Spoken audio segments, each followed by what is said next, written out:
the Perek Vav, correct?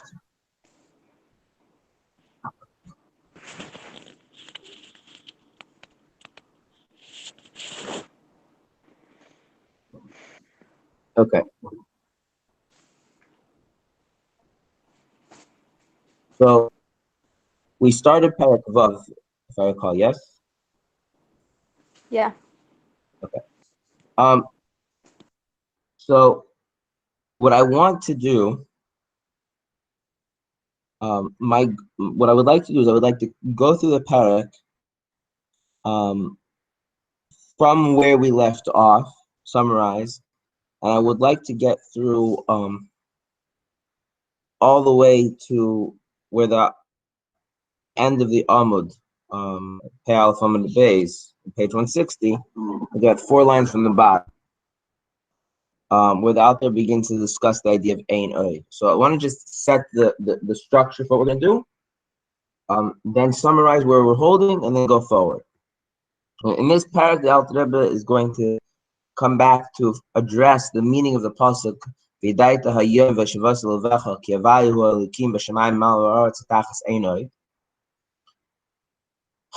And the idea being is that the idea and the hashavel alev of the fact that Havaya is Elikim translates into a yediyah and the hashavel alev of the fact that b'shemay ma'al or zetachas ain't oid. There's nothing other than the Eibishter. Okay, to put that in simple English, the knowledge that Havaya Elokim, the knowledge of that Achtos, which is translates into the knowledge of the fact that there's nothing other than Elokus. And okay, now I guess I'm English, but whatever. Where we're gonna leave off today's share, hopefully, I want to get to there, and if we get there early, I'm not intending to go past that point. Is the Alter Rebbe is going to start discussing how non-exist the world actually is. What is the meaning of Ein Oid? It's not only that there's not a thing that's separate from Elokus, it's not even Oid. What is Oid? Say that. For our purposes today, I want to get to the idea that everything is Ein v'Efes Mamish, where he ends. He more or less he ends off. Yeah.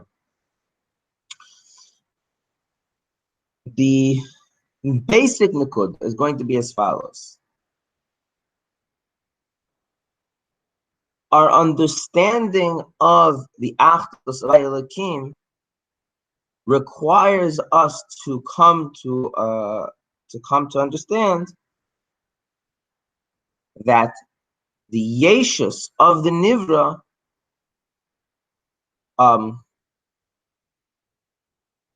is only Legabenu. It only exists from our perspective.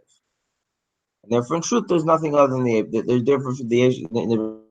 Says no Matthias, therefore, in the truth, thing other than the Yeshus. Now, the way this works is like this. I'm gonna run a sikkum of the main Nekudas from Perek Aleph up to where we're holding, leaving off what we discussed 2 weeks ago, to make sure that the build-up is clear, so it all kind of ties together.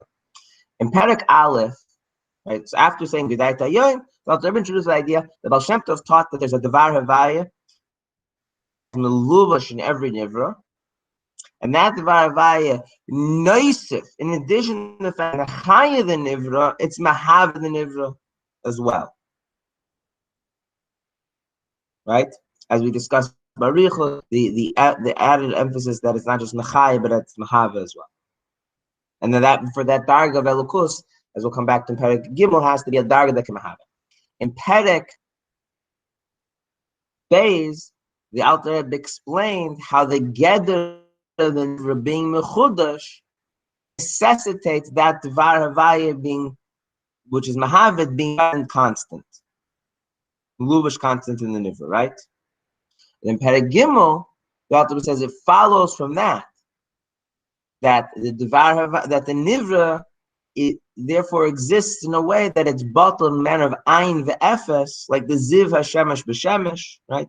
And the basic idea there being is that if the dvar havaya is sufficient to bring about the existence of the nivra, there is no need for the dvar to so to speak, to be yuri, to descend, to engage with something beyond itself. For the nivra to exist, the nivra already exists on the level of the dvar havaya. Znichon dvar havaya, it says, and on, say, the ziv hashemesh, where the ziv hashemesh is like the shemesh in some way, the nivra is nothing like the dvar havaya. That's why it's called ma'ayin liyesh. So therefore, the nivra is nichol in something that it's antithesis, right? The yesh is nichol and batel in the ayin, and if that's the case, then it's impossible to see the nivra. You can think of this as a raman of shach.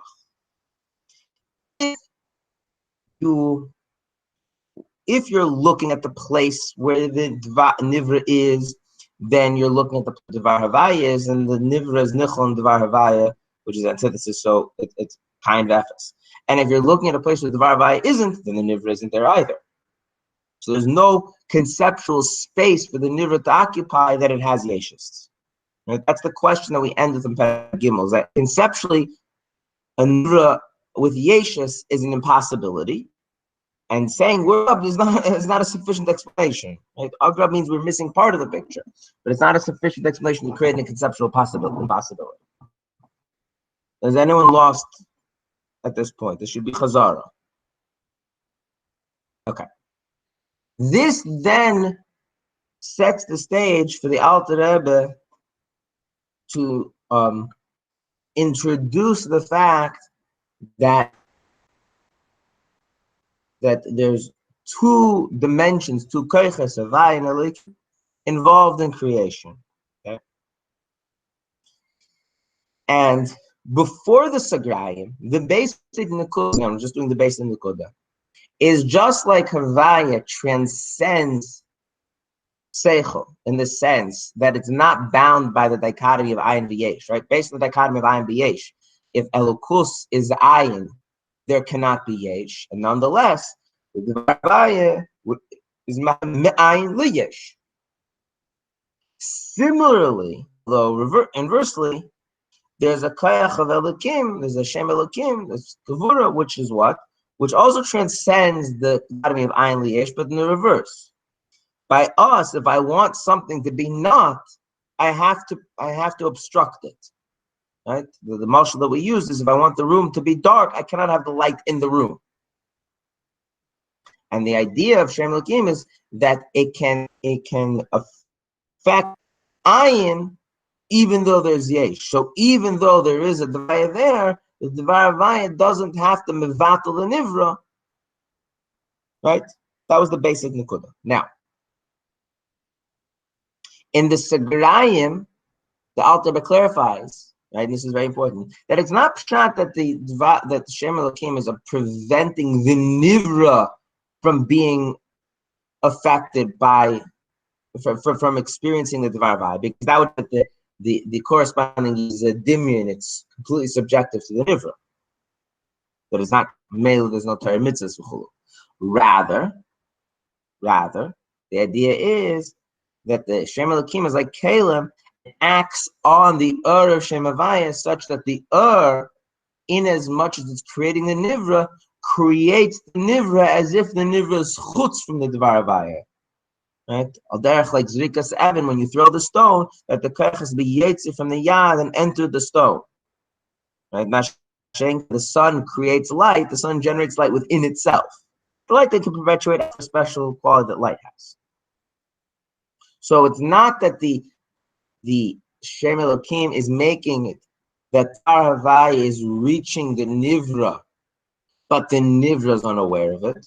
Rather, it's making the Dvar Havaya,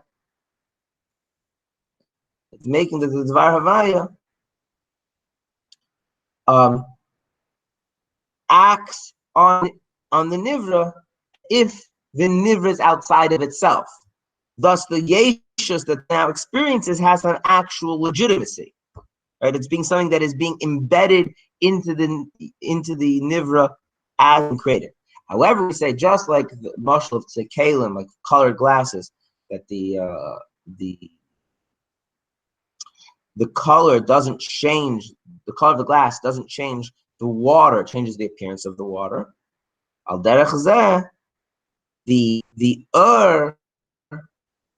is only being changed with regard to the pu'ula it has on nivra, but be'etzem the remains on. The would say there's no yeshus. But in as much as the is interacting with the nivra, the is embedding in the nivra some yeshus. In other words, the is acting on the nivra as if the nivra is being outside of itself. Yeah. Then in Perek K, we said a little bit deeper, right? And this is what's critical. It's not really that there's, so to speak, two things going on here. That the in as much as the is mitzad the nivra's kolei choshev, is kaim b'afes, is yeah.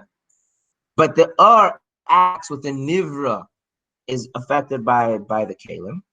Rather, even as the interacts with the kalim, there's an element of a value that comes through. Remember the idea of the Sharachamim, right? Alter Rebbe explains B'Negeya to the Hector as being more than tzaddikim. The idea being here now is that even as the acts on the nivra, right? It acts both in some synthesis of both, as the has been modified by the kli to act as if the nivra is beyond outside the Dvar Havaya, and also conveys within the nivra some sense that the nivra is still nichol and batul, and which is the idea of miracles and tzaddikim, etc. What the Alter Rebbe therefore concludes from all of this is this idea that Shem Elokim, yeah, is able to function, right, in such a manner that it's acting on the Dvar Havaya, changing the Dvar Havaya's relationship with Ivra, while simultaneously not compromising that relationship, right? Yeah, which is right. That leads you to the conclusion that there's an achdus and a scalus between Shem Elokim and Shem Havaya in the context of Hisavus Olamus. Yeah? Right? So if you really want to think of it, and this is often what people miss, what was the Alter Rebbe really interested in? Right? In other words, then we come and say that there's a varvai that have a called regatomid and the mashal of Zerikas Evan and Kriyas Yams. The world depends on the varvai all the time, right? No. That's not the beer. What the Alter Rebbe begins in Perek Aleph, there's a Dvar Havaya, is to come to the place where we now can be discussing the relationship of Havaya and Elokim. And it's that relationship that's to the idea that there's nothing other than Elokus. Okay? Now,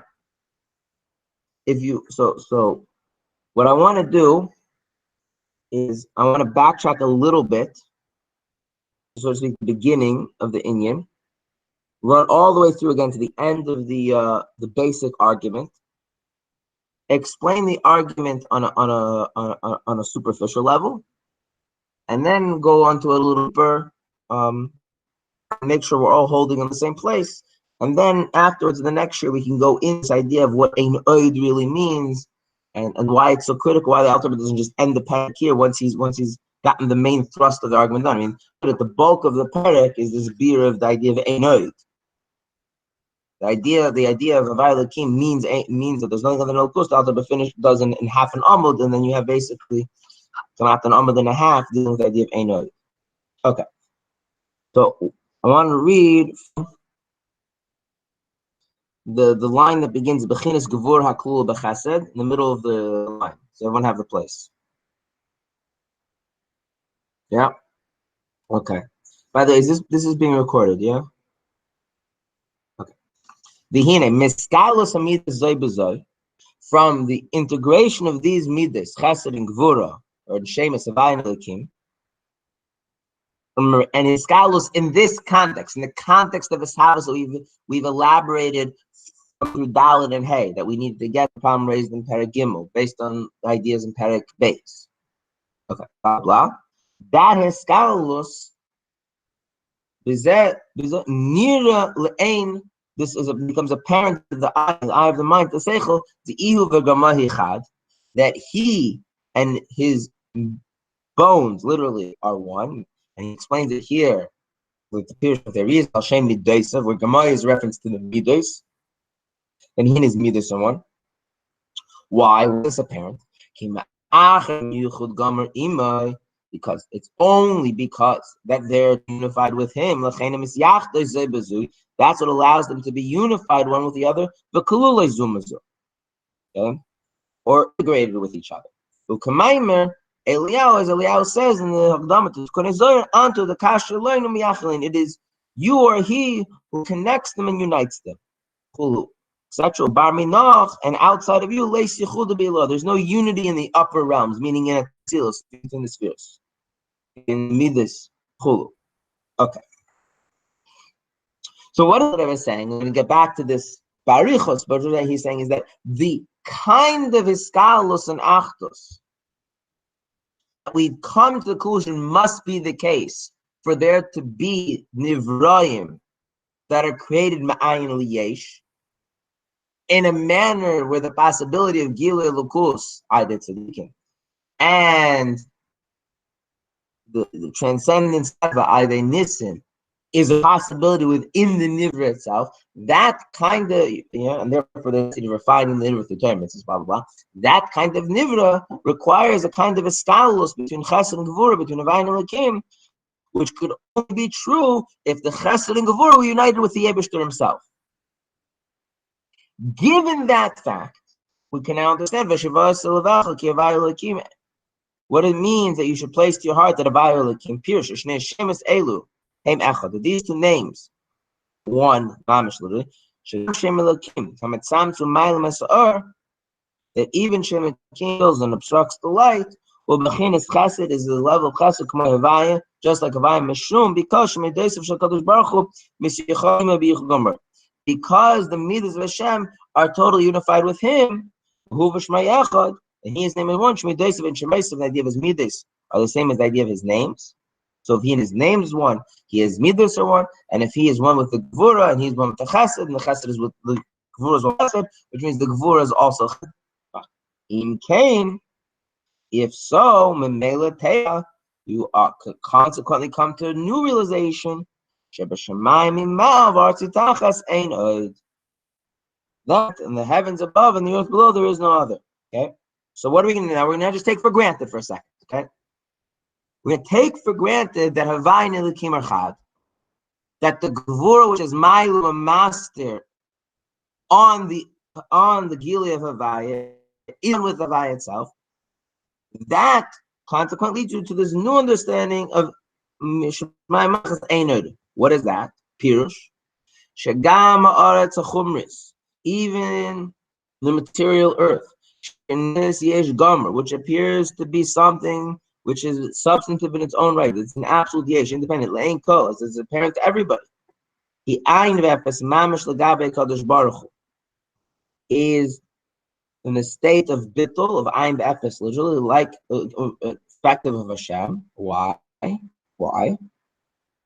Okay. So there's a missing shura. There's a missing bit. I don't mean there's like actually the Alter Rebbe forgot a line, but there's a missing piece in the cheshbon here. The missing piece is like this.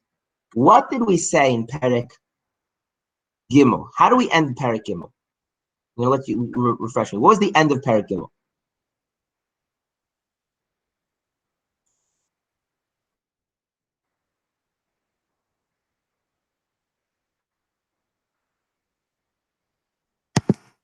That the Nivraim are batal in a state of Ayin V'Efes.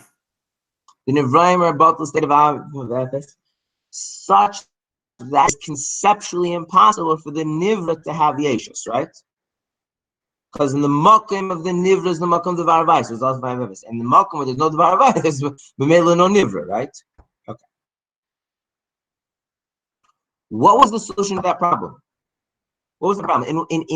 In one sentence, Dalit and Hey, what was the solution to that problem? Because I mean, the nivra has yeshus, right? What was the solution? Shem Elokim.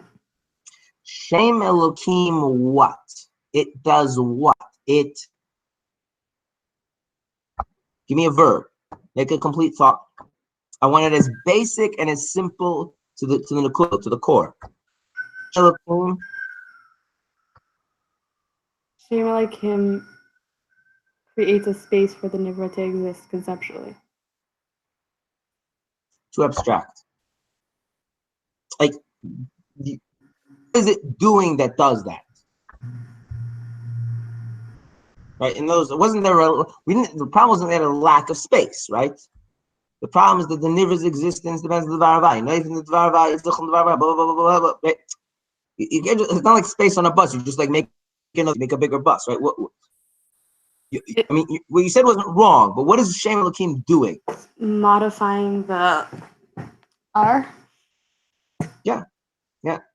It's Mailum Mitzamtzim and master on, right? Yeah. Okay. So therefore means like this.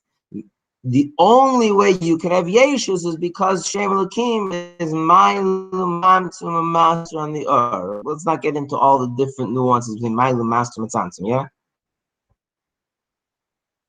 But yeah. Okay. So you have Yeshus to the degree that Shem Elokim is Mailum Mitzamtzim master on Shem Havai, yeah? Okay, now having that in mind, read this line. Shem Elokim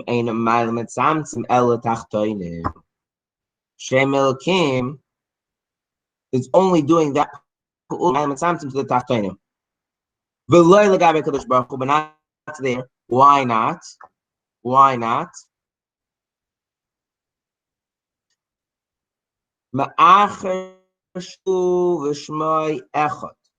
Since he and his name Elokim are one.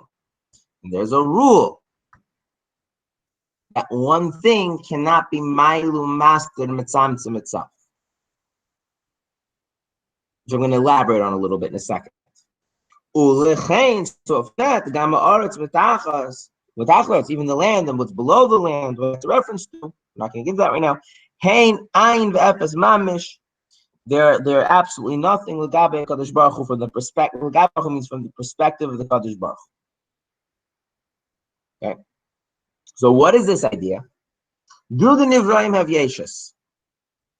So the answer is yes, no, or yes, much as Shem Elokim is master. Which one? Yes, no, or in as much as Shem Elokim is master. This is the Chazara part.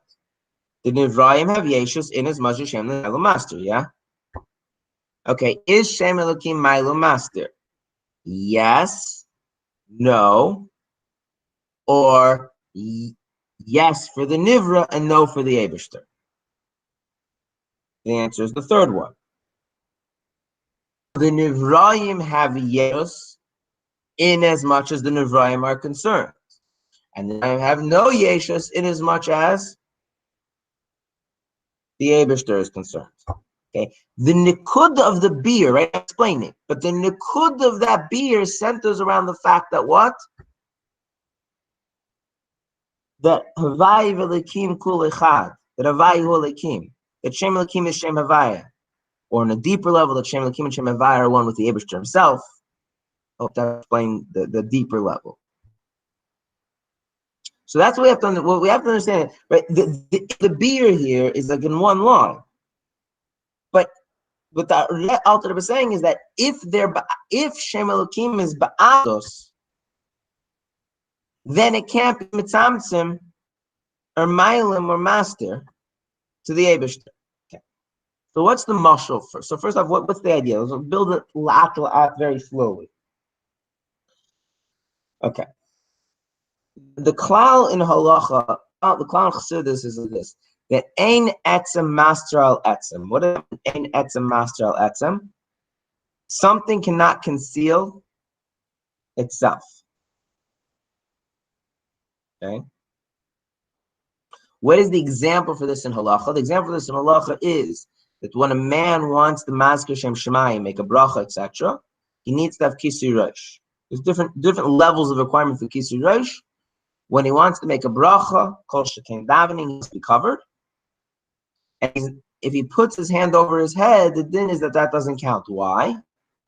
Because the rule is that the guf and the yad are chad. It's one etzem. Ve'ein etzem master etzem. Masha'enkin, if his son puts his hand on his head, right? So Reuven puts his hand on Shimon's head, then Shimon can make a bracha. You say there? Okay. Before we go forward, let's talk about the logic. What does that? What does it mean? Ain't etzem master? What's the goyin shabazah? What is concealment? And by concealment here, I don't want to get into the nuance, Elam, the Hester, Tzimtzum, the ganze package. What does that mean? And you say that ain't etzem master. What does it mean that one thing is? What does it mean that something is muster? One thing that something is concealed. Something is. What does that mean? So, generally speaking, the way we think of that is the natural consequence of Helen, Hester, Tzimtzum, chulu, as it applies to the Makabel, the recipient, the one who's looking to find the thing. L'dugma, yeah. If I put my hand over my face, and you're looking for my face, you can't see it, right? Okay. This is a silly example. So we tend to think of Helen the Hester as measured entirely based on the difficulty of someone else discovering or finding access to the Gila. Yeah? But if you think about it, that's a silly way to define whether something has really been changed, modified, altered, concealed, etc. Why? Why is that a silly way to do that? Because before, the right way of thinking about it, why is that a silly way? Why is that not thought out?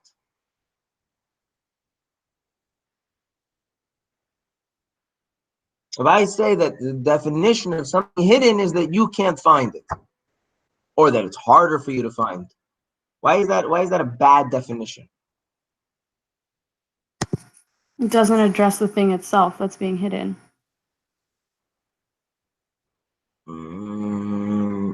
Like nothing about the thing that's hidden has necessarily changed just because it's harder for me to find it. Okay. I want to illustrate this though by moving to the other extreme, yeah? If something is harder for you to find, does it mean that it's harder for someone to find? If Reuven does something, it makes it harder for Shimon to find him. But for Levi, it makes no difference. So what happens? Is he hidden or is he not hidden? Like, it doesn't make sense to talk about the state of Reuven, right? And then make it contingent upon you're going to speak from Levi's perspective or Shimon's perspective or Yehuda's perspective, right? Does that make sense? In other words, if it's really the state of Reuven, it has to be something that holds true regardless of what perspective you adopt. Yeah? If it's only true because somebody give a shir, says it was a very difficult shir. Really? What made it difficult? You didn't understand. Maybe you're in the wrong shir. Who said it was a difficult shir? Maybe it was an easy shir and you're ignorant. You don't speak the language. Any number of other reasons. Yeah? Someone says it's a difficult taisus. You say, what do you mean? Say, well, what makes this taisus is this taisus presupposes that you're familiar with three separate sugyas. Okay, well, yeah, Okay, there's an objective difficulty to that, because the truth of the matter is that a taisus rarely requires you to be familiar with more than two sugyas. Sometimes three. But there are things a taisus could be thoroughly familiar with three completely independent sugyas in order to make sense of the taisus. Okay, there's something hard about that taisus. It could be that when I learned the taisus, I found the taisus very easy. But but in terms of the metric of complexity of the taisus, it's clearly a more complex taisus. It's more intellectually challenging, even if I didn't find it a challenge, because I'm taisus brilliant, right? Does this make sense? That it doesn't make sense to describe the state of something based on an arbitrary other who may or may find it more challenging. Yeah. If I say that the coin in the safe are locked away, it's true. Maybe you can break the lock very easily. Maybe you have the key. Say that, but the fact of the matter is, to get to these coins, you need to go to the lock. You need to get into the safe. That's the fact. If you're not going to break to the safe, you have no access. That's an objectively true state of being of those coins. They're accessible within the safe. They're not accessible from outside the safe. Your choice is to get to the safe somehow or to give up the coins. Well, Seder? but when you use the term hidden, isn't that like a different type of description? I feel like hidden by definition means relative to someone. Oh, so this is what I'm trying to get at, is you can't use any words. First, you can't use any words when you're speaking about Elokus, where those words, I'm going to give a marshal in a second, but you can't use any words where those words are entirely point of view dependent, because then what you're saying is that there's no truth of the matter.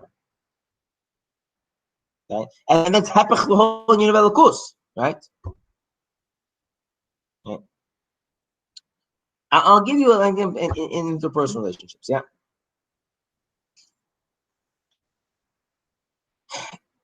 When people interact with each other, okay, one of the issues that goes along in one of the things that goes into people's interaction with each other is their emotional state. Yeah. Now, who has the authority to say what someone's emotional state is? The Inyan.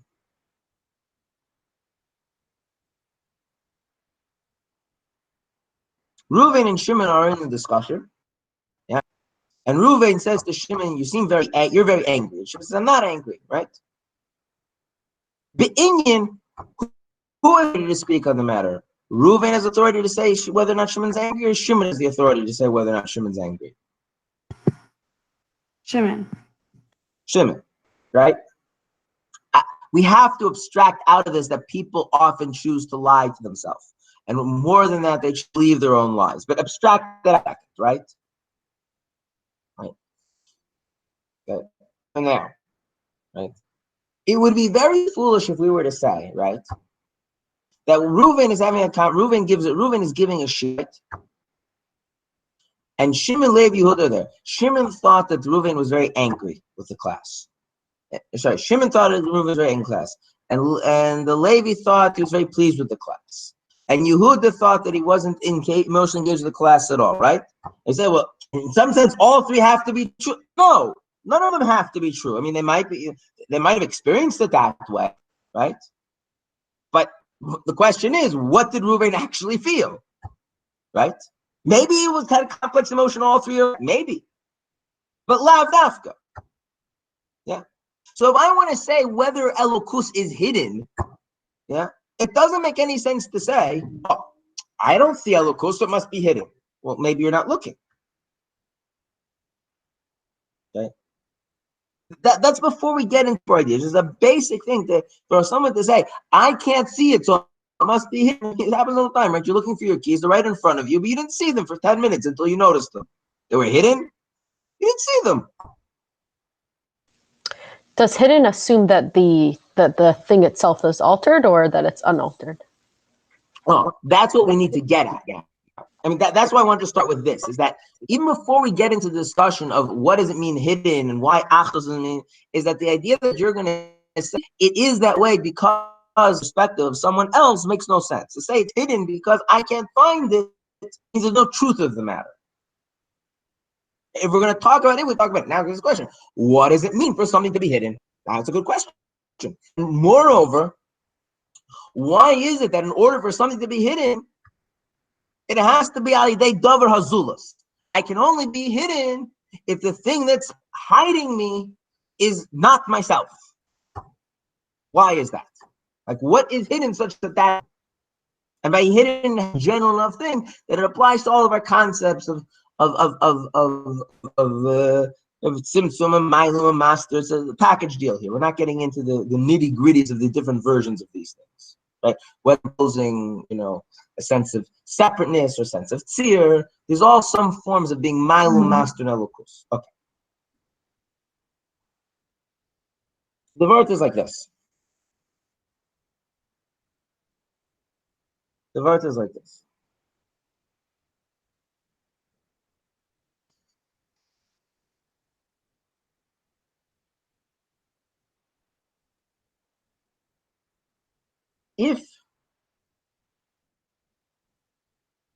Let's go over to the example in halacha. Yeah, why is it that for kisui reish your friend's hand is good enough, but your own hand is not good enough? By the way, when it comes to dinei tznius, this is not the case, right? To cover a certain part of the so that it's not megula, you could use your hands, right? Dinei tznius is not. By the way, I don't know if you know this, but according to many places, including the Alter Rebbe, once it becomes the custom that they cover their head, then even for a man to leave his head uncovered, just stamazoi is not tznius, because something that's normally covered has to be covered all the time. So the man is like, if you ever seen this, like the yarmulke blows off and the bacher goes like this, your husband goes like this. It's not an am oret. It doesn't help for masker shem shemayim, but it helps this. And if that's all you have, that's all you have. Okay. So why doesn't it help for masker shem shemayim? What's the logic?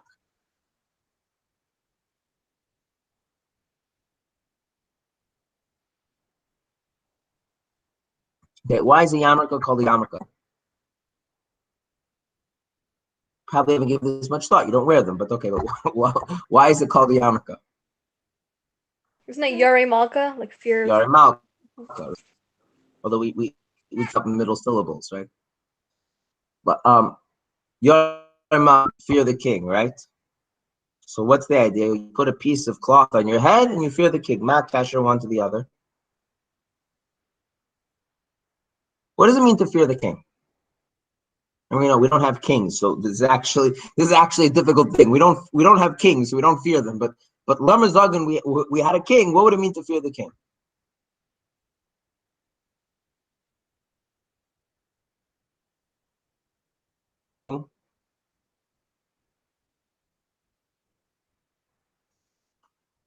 I gave you a hint when I said we don't have kings.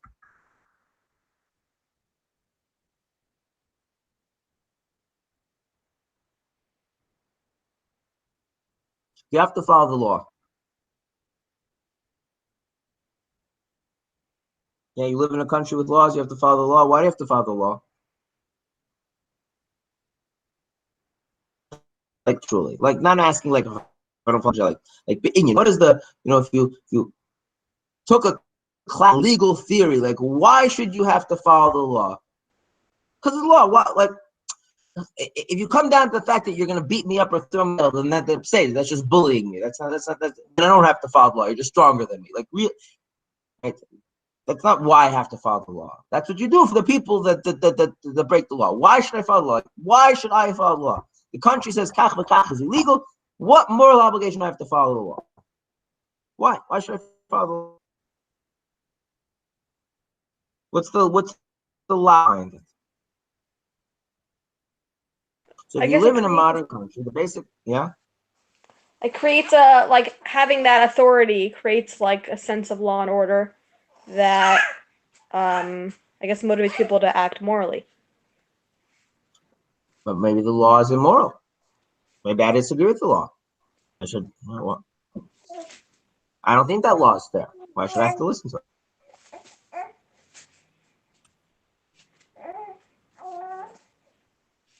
Um,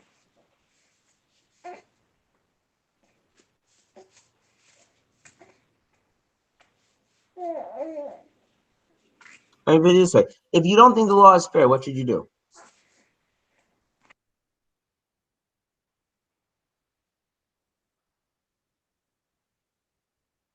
What should you do if you don't think the law is fair?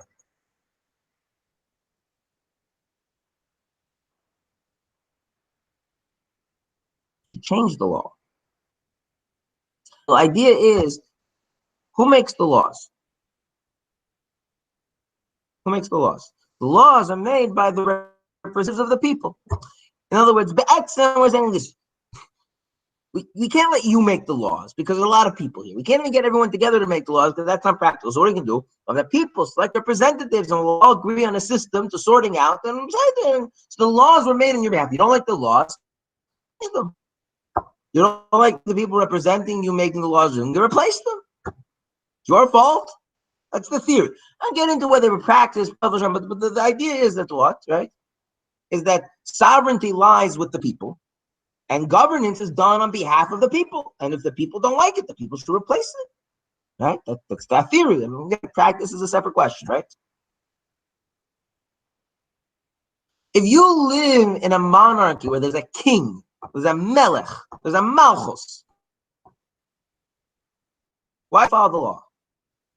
Again, if you say because they're going to put you in jail or hurt you, then it's not really why following. It's just violence. Why do you have to follow the law?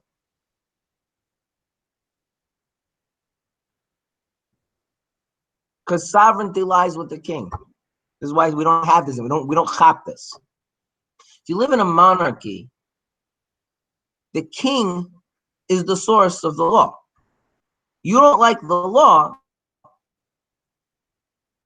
What is what does it actually say? I'm the king. You don't like that's your problem. You can petition from today until tomorrow. Yeah, the king can do whatever they want. Okay. So now, what's the point of wearing a yarmulke? What's the point of wearing a yarmulke? We have a head. What does the head think? The head thinks that the head is entitled to opinion about everything. Raise a topic, the head is entitled to an opinion. Sheikh is entitled to an matter, yeah? What does it mean that you have Yira of the Melech? What is Yira of the Melech? Doesn't mean that you just do what you're told. Yira of the Melech doesn't translate into merely your hands. It also translates into something with your head, which is what? There's something above you. Your head has no reshus to start getting involved in. There's a place that's beyond you. It's not part of your reach, right? So you put cloth on your head and you say, Ad kan, up here, up to here. Beyond this, none of your business. Outside your tchum. That's why these laws. That's the Eibishter's cheshbon. It's not your cheshbon. You're not entitled to have an opinion. You can have an opinion about what's the best way to implement. But the Eibishter made a law. He made the law. That's it. Sovereignty lies with the king, not with the people. It's very anti-democratic, right? Yeah, you know the famous story that the Rebbe Shabs told the Frierdiker Rebbe, you can ask me any question you want.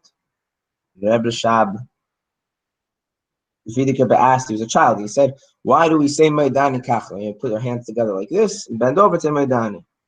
You know the story? So Rebbe Shab called him a Shaar. He's 80 years old. I forgot the Shaar's name. He says, how do you say Maidani? He says like this. He says, why? Because when I was a kid, they told me this. And the Rebbe Shab said, 80 years old.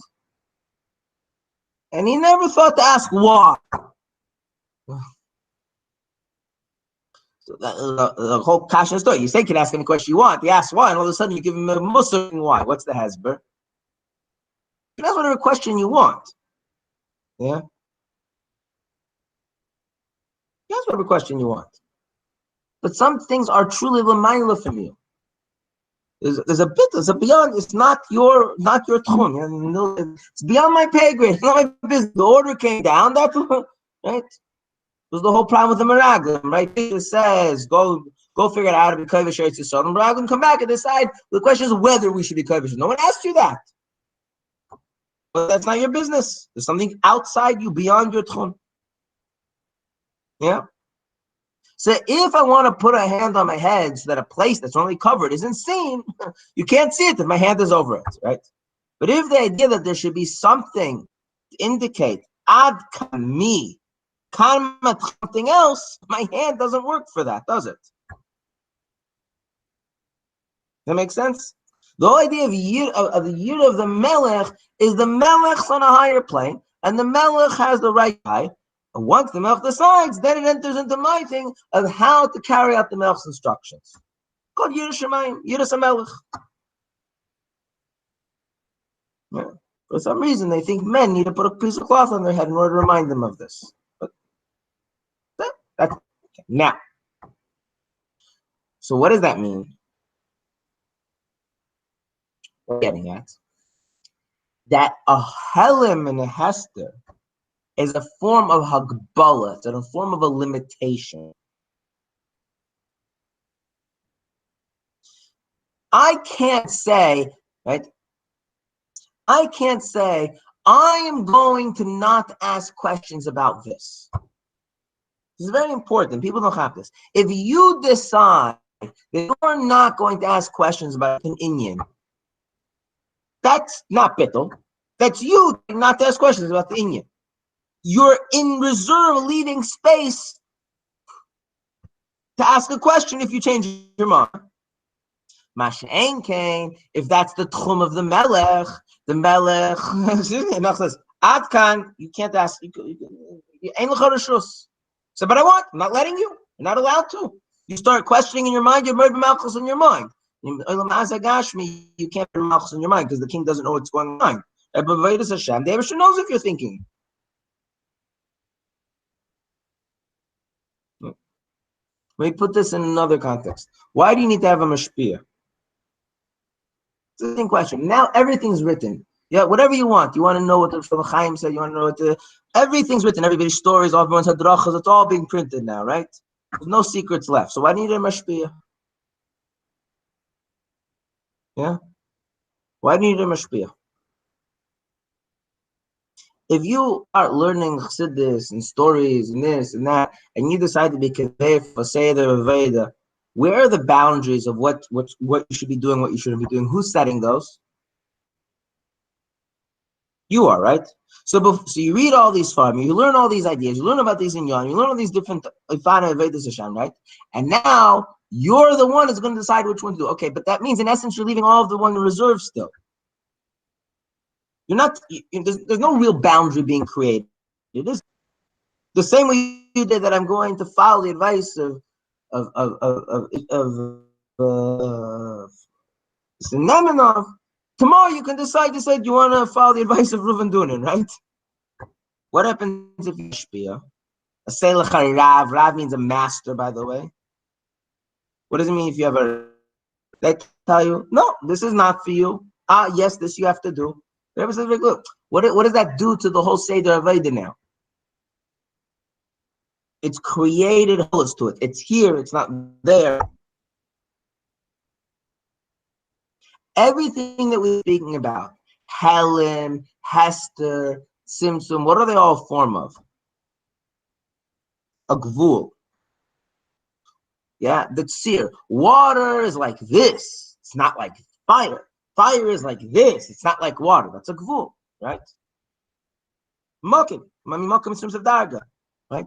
There's Zrikas Evan. There's the koyach as it's called yad, and there's the koyach as it's in the Evan, and they each have their hagbalas. Each have their right. Koyach in the hand is united with the hand. There's a great mile in that. The koyach, as it's in the Evan, makes the Evan move. There's a mile in that. And this mile, because it's expensive, there's a gvul, there's hagbala. Yeah.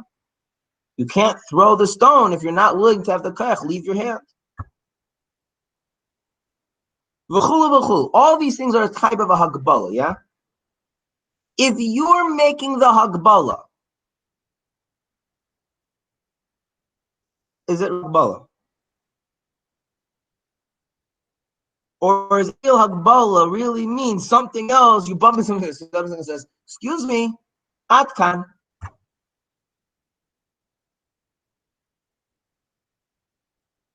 So now if you it's very interesting. If you put your money in a safe and you lock the safe, you now have limited access to your money, right? Even if you have the key, you have access to your money. Why? Because now if you want to get at your money, you need the key. What if you lose the key?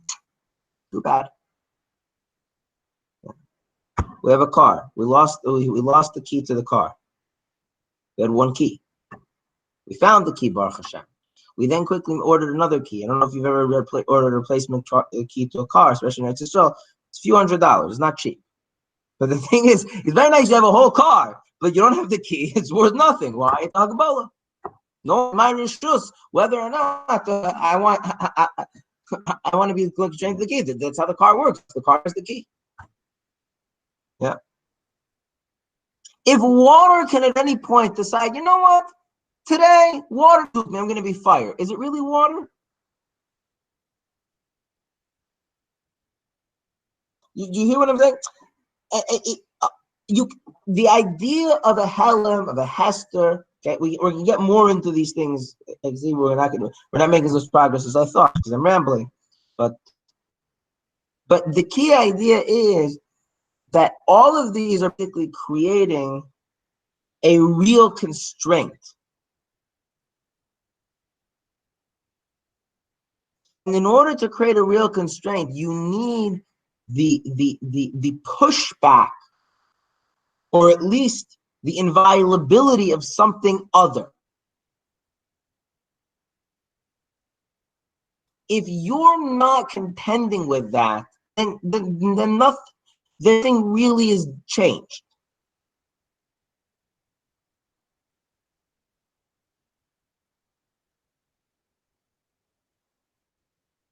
Yeah? And you think, oh, just give me an example in the Veda, we'll end with this, yeah? I gave an example from the Yeshua, I give you another example in the Veda, yeah?